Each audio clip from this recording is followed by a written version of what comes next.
What about some people who say, wait a minute, freedom of speech, freedom of the press, democracy are not reflected in people's stomachs, are not reflected in African villages and all that kind of stuff. Democracy is not reflected in people's stomachs.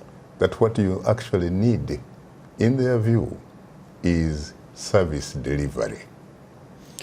Well, I think there's a couple aspects to that. I think, first of all, there's still a lot of data out there that suggests that Africans broadly support democracy as the best form of governance. And I say that based largely on polling from the Afrobarometer organization, which, as you know, is a very reputable organization run by Africans that has been doing polling in dozens of countries across the continent for many years.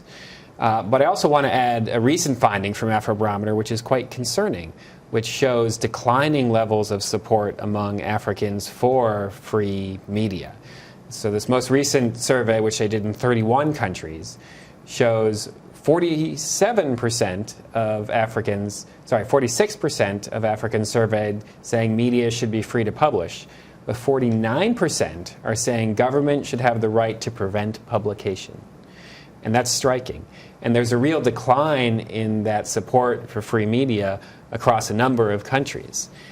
I can't explain in particular where that's coming from, but that general trend of declining popular support for media freedom is worrisome, because if that isn't there, it makes it even harder for the champions of free media to make the case that this is what people want, this is in the best interests of society. How do we know that that is in fact an accurate or a true reflection of public opinion on the African continent?